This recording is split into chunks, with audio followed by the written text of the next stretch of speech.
샬롬, 말씀 읽어주는 김기훈 목사입니다. 오늘도 기대하는 마음과 사모하는 마음을 가지고 하나님의 말씀 함께 읽겠습니다. 창세기 41장 37절부터 57절까지의 말씀입니다.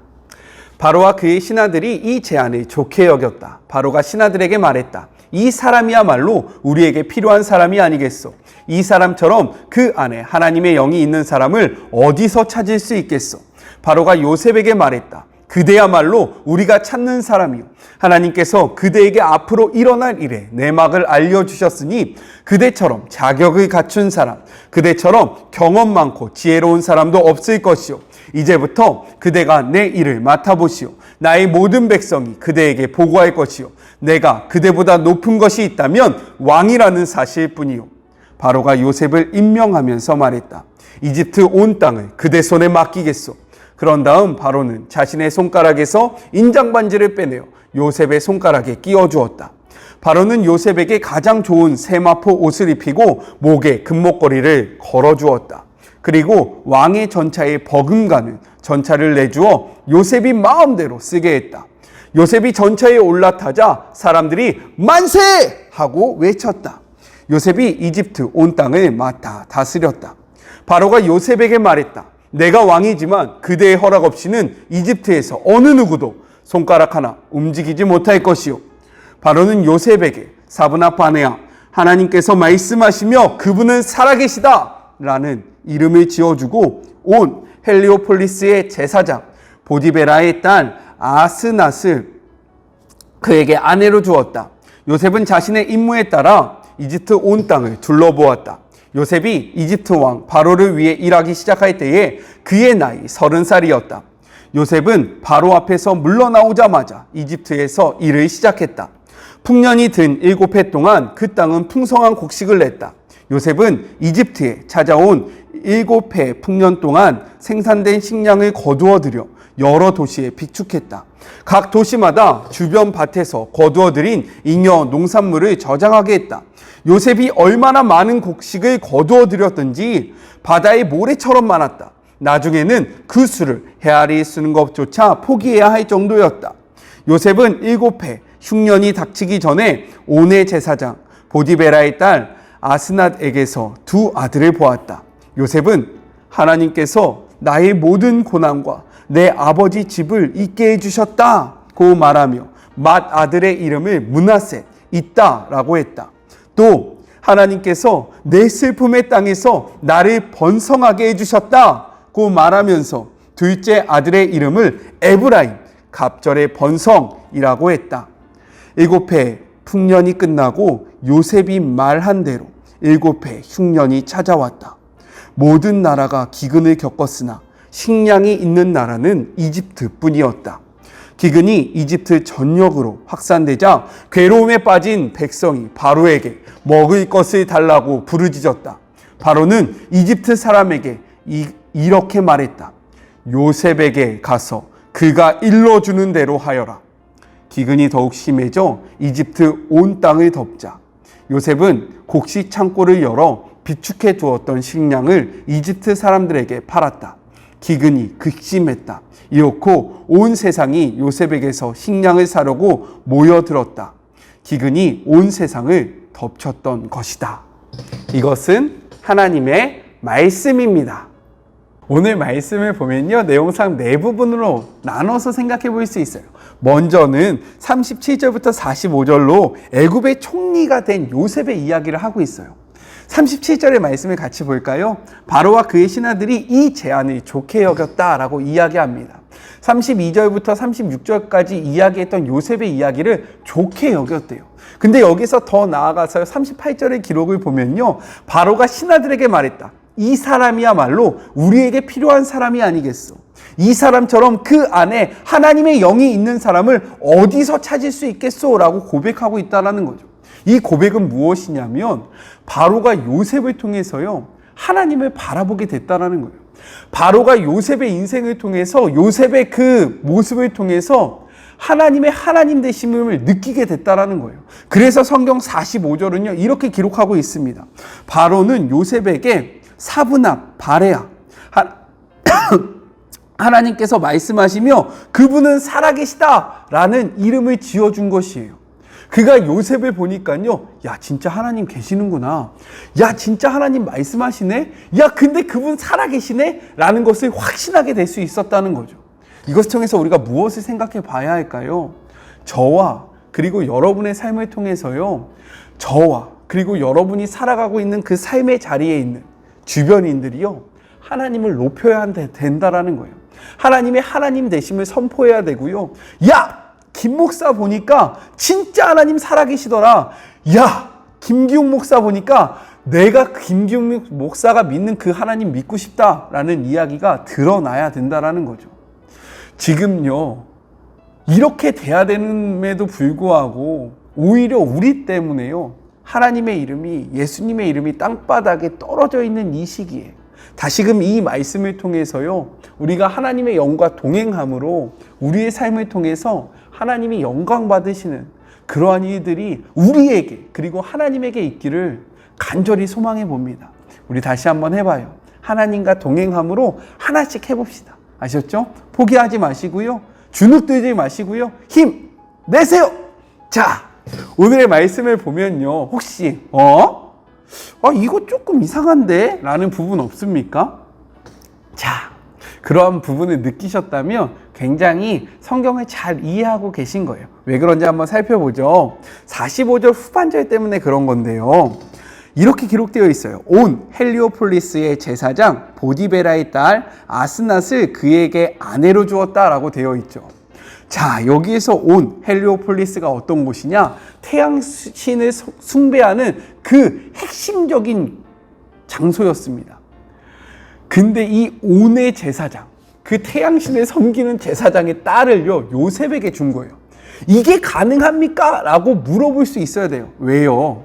아브라함은요, 그의 아들 이삭의 와이프를 자신의 민족 안에서 찾았고요, 이삭도요, 자신의 아들 야곱의 와이프를요, 자신의 그런 민족 안에서 찾았다는 거예요. 왜 그러냐면 율법에 보면 하나님께서 이스라엘 백성에게요, 이방인들과의 결혼을 금지해 놓으셨기 때문입니다. 그렇다면 목사님, 이거 아닌 거 아니에요? 이렇게 하면 안 되는 거 아니에요? 라고 물어보실 수 있죠. 그렇죠? 이런 생각이 들 수 있다라는 거죠. 그렇다면 왜 그랬을까요? 우리가 여기서 생각해 볼 때 왜 하나님께서 이방인들과의 결혼을 금지하셨는지를 그 이유에 대해서 분명하게 생각해 봐야 된다는 거예요. 말씀을 찾아보겠습니다. 신명기 7장 4절을 보면요, 이렇게 기록되어 있어요. 그가 내 아들을 유혹하여 그가 여호와를 떠나고 다른 신들을 섬기게 하므로 여호와께서 너희에게 진노하사 갑자기 너희를 멸하실 것임이니라 라고 기록하고 있다는 거죠.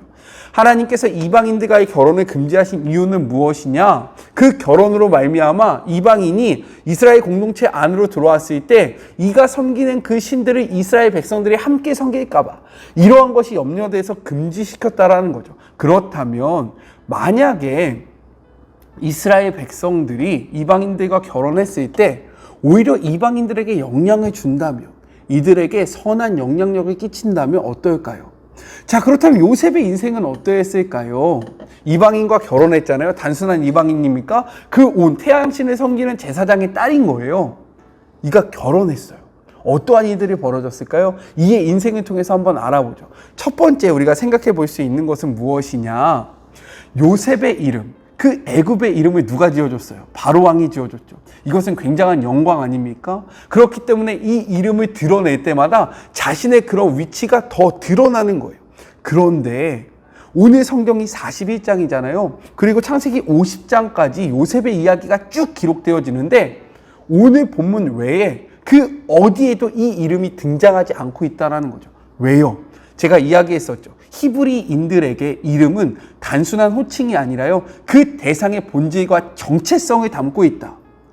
요셉은요, 자신의 이름의 뜻 무엇입니까? 그는 이김, 여호와가 더하시기를 바란다 라는 이러한 이름의 뜻, 그리고 자신의 정체성, 나는 하나님의 자녀야 라는 이 정체성을 잊지 않았기 때문에요, 그 이름, 정말로 바로 왕이 지어준 이 이름보다 자신의 정체성, 이 요셉이라는 이름을 더 드러내고 있었다라는 거예요.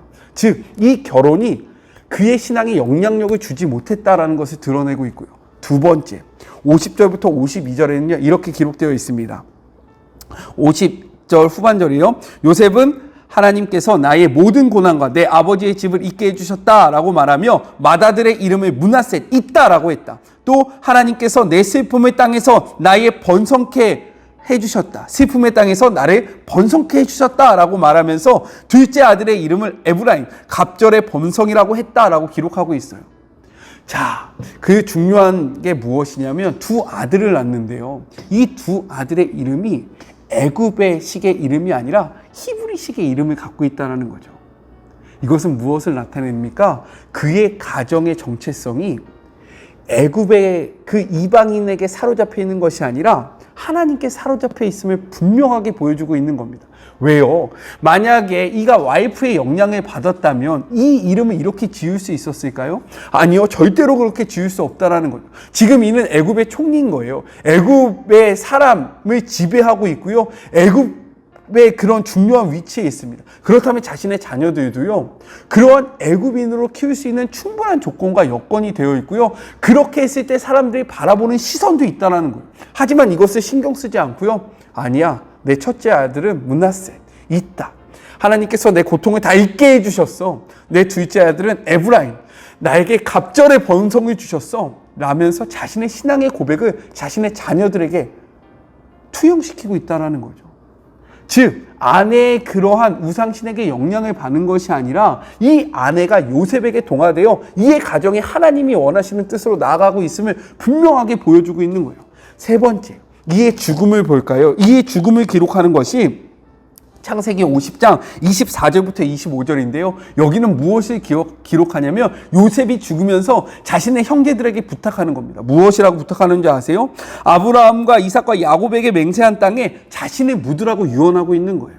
나를 이 이방 땅, 애굽 땅에 놓지 말고 나의 시신을 가지고 나의 아버지와 나의 할아버지가 있는 그곳에 나를 묻어달라. 왜요? 이것이 그의 신앙의 정체성이었고요. 그의 삶의 정체성이었습니다.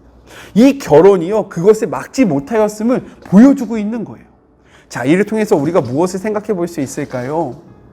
이런 질문 많이 하잖아요. 꼭 믿는 사람과 결혼해야 합니까? 성경은요, 그렇게 이야기하고 있지 않아요. 고린도전서 7장을 보면요, 바울이 이야기합니다. 믿지 않은 자들과 결혼을 해도 된다라고 이야기해요. 무엇이 중요하냐? 누구와 결혼을 하느냐가 중요한 것이 아니라 우리가 어떠한 상황 속에서도 하나님을 잊지 않는 삶이 중요하다라고 이야기하고 있는 거죠. 그런데 이 삶이 쉬울까요? 절대로 쉽지는 않아요. 제가 전에 그 고린도전서 7장을 이야기하면서 저의 어머니와 그리고 저의 장모님 이야기를 했잖아요. 저희 어머님은요, 신앙이 깊으셨어요. 근데 저희 아버님은 신앙이 없으셨습니다. 하지만 저희 어머님 때문에 저희 아버님이 신앙이 생겼어요.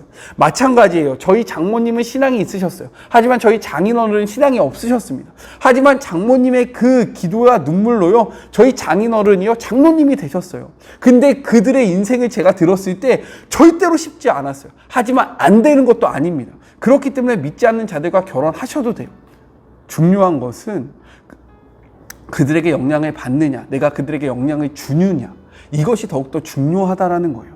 하나님이 우리에게 율법을 주셨을 때 그 율법의 정신을 기억해야지 딱 테스트, 그러한 이거는 안 돼, 이건 돼, 이런 것이 중요한 것이 아니라 그거에 담긴 속뜻이 중요하다는 것을 기억하시는 그런 하루가 되시면서요, 어느 곳에 있든지 그곳에 영향을 받는 것이 아니라 오히려 그리스도인으로서 그것에 영향을 주는 그런 복된 하루가 되시기 주님의 이름으로 축복합니다. 자, 두 번째 단락은 46절부터 49절로 요셉이 풍년기에 식량을 비축하는 내용이 담고 있고요. 세 번째 50절부터 52절 요셉에게 태어난 두 아들, 누구예요? 첫째 므낫세, 둘째 에브라임에 대한 이야기를 담고 있습니다. 마지막 네 번째는요, 53절부터 57절 요셉이 흉년기에 식량을 공급하는 이야기를 담고 있는데 여기서 중요한 것이 무엇이냐?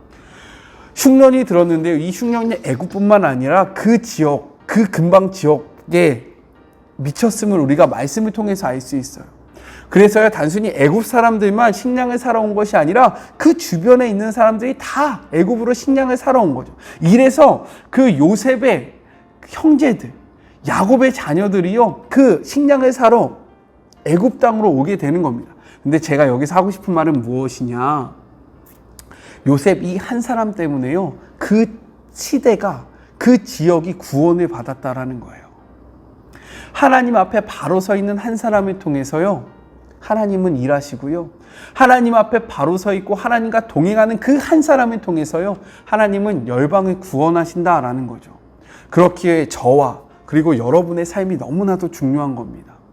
그렇기에 오늘 하루를 하나님 앞에서 어떻게 살아가는지는 우리 믿는 자들에게 너무 중요하다라는 거예요. 우리에게는 영향력이라는 것이 있습니다. 하나님은 우리를 축복의 통로로 부르셨어요. 그러한 삶을 사시는 그런 복된 하루가 되시길 주님의 이름으로 축복합니다. 우리 같이 기도할까요? 하나님 아버지, 감사합니다. 오늘 말씀을 통해서요, 또다시 깨닫게 하시고 결단하게 하여 주심에 감사합니다. 우리 때문에 거룩하신 예수님의 이름이 땅바닥에 떨어져 있음을 고백합니다. 하지만 다시금 우리의 삶을 통해서 하나님이 영광 받으시기를 소망합니다. 하나님, 우리가 주님과 동행함으로, 우리가 하나님과 함께함으로 우리의 삶을 통하여 우리 주변에 있는 자들이 하나님의 이름을 높이게 하여 주시옵소서. 야, 그래, 제가 믿는 하나님이라면 나도 한번 믿어봐야 되겠다. 야, 제가 저렇게 살아가는 거 보니까 하나님이 살아계시다 라는 이러한 말이 우리 주변에, 우리가 살아가는 그 공동체 안에, 우리 사회 안에 충만하게 넘치게 하여 주시옵소서. 우리의 의로 할 수 없음을 고백합니다. 우리의 능력으로 할 수 없고 우리의 의지로 할 수 없사오니 하나님의 그러한 성령님의 도우심으로, 하나님의 그 임마누엘의 함께 하심으로 이 모든 삶을 살아가게 하여 주시옵소서. 하나님, 율법의 그러한 정신이 무엇인지를 알기를 원합니다. 하나님께서 우리에게 무엇을 원하시는지 그 본질을 쫓아가는 우리가 되게 하여 주시옵시고, 어느 곳에 있든지 그곳에 영향력을 받는 것이 아니라 그것에 영향력을 주는 주의 자녀들이 되게 하여 주시옵소서. 함께 하실 하나님을 기대하며 예수님의 이름으로 기도드립니다. 아멘. 우리가 살아가는 그 삶의 자리에서 세상에 영향력을 받는 것이 아니라 그리스도인으로서 그들에게 영향력을 주는 그런 복된 하루 되세요. 저는 또 내일 만나도록 하겠습니다. 사랑하고 주님의 이름으로 축복합니다. 오늘도 힘 내세요. 안녕.